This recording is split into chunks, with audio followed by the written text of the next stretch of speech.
Deməli, bəzi teoloqlara görə qara dərili Afrikalılar tam olaraq insan sayılmazdı və bu səbəblə də xristianlaşa bilməzdilər.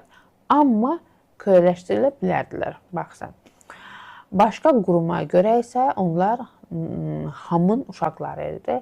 Dolayısıyla kölələşdirmələri İncilə uyğundur. Bu sinsi, hiyləgər məntiq ən azından başlanğıcda çox qəbul görmədi, amma Atlantik adalarının uzaqlığı səbəbilə kölə əməyinin istifadəsi gözlərdən iraq tutula bildi. Gözdən görməyincə də çox da anlaşılmadı.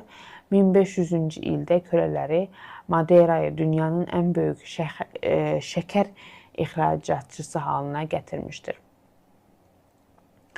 Və bir neçə fabrik və 2000 kölə ilə bu bacarılmışdır.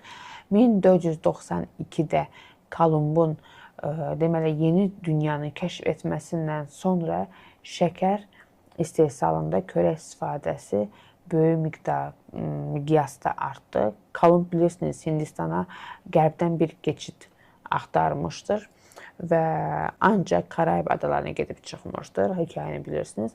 Adada baharat və ipək yoxdur gözləntilərin əksinə və ancaq Kolumb tam əminliklə adaların şəkər yetişdirməyə uyğun olduğunu elan etdi.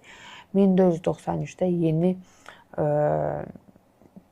dünyaya ikinci səfərində yanında Kanariya adalarından şəkər qamışı aldı.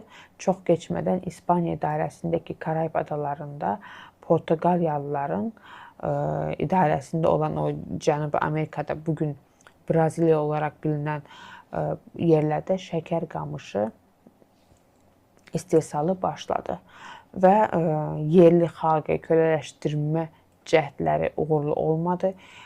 Köhnə dünya xəstəliklərinə dayana bilmədikləri üçün buna görə də müstəmləkəçilər birbaşa Afrikadan kölə ixal etməyə başladılar. 400 il ərzində Afrikadan yeni dünyaya təxminən 11 milyon kölə daşıdılar. Bu gerçək rəqəmləri göstərmir. Niyə? Bir də bu Afrika içlərindən ələ keçirilən kölələrin ən az yarısı daha sahilə çatmadan yolda öldüyü üçün bu rəqəm bu acı taleyə məruz qalanların hamısını ifadə etməz, bilirsiniz. 17-ci əsrdə İngilislər, Fransızlar, Hollandiyalılar Karayiblərdə deməli şəkər plantasiyaları qurunca bu ticarətdə damıtıq içkilər mərkəzi rol